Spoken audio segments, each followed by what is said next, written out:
if you build outside the envelope of the two towns in this area, Ranson or Charlestown, access to water and sewer is a big issue.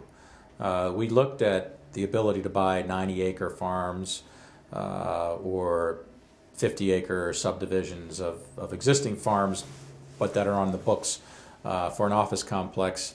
And while it would have been attractive to say, welcome to APUS's campus, in many ways that would have required the building of sewer and water distribution that's currently not out there in the country at some expense, but also one might argue, why do that when you are already in the tradition of recycling older buildings? This town and this county have a vital part in the history of our nation. This happens to be the sesquicentennial year for John Brown's raid, which was in 1859. The courthouse here was where he was tried, and the area is rich with vibrant history of the war between the states.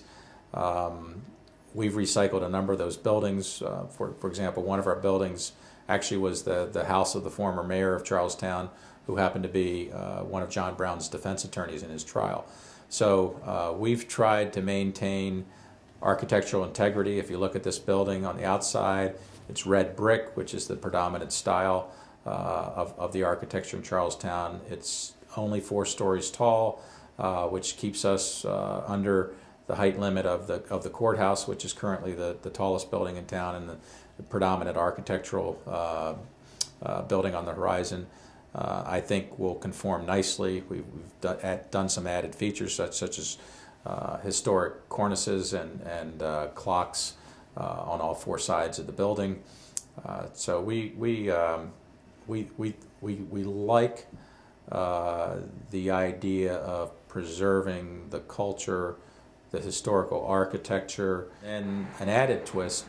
This particular building is going to be situated on property that was on the edge of what they call the brownfields area. And I guess going back a few years, and this precedes, we moved to town in 2002, but the EPA funded a project to investigate, document, and clean up some properties that were brownfields. For those of you who don't know, brownfields are areas that have minor environmental issues, but issues that a normal property owner may not care to pay the money to clean up.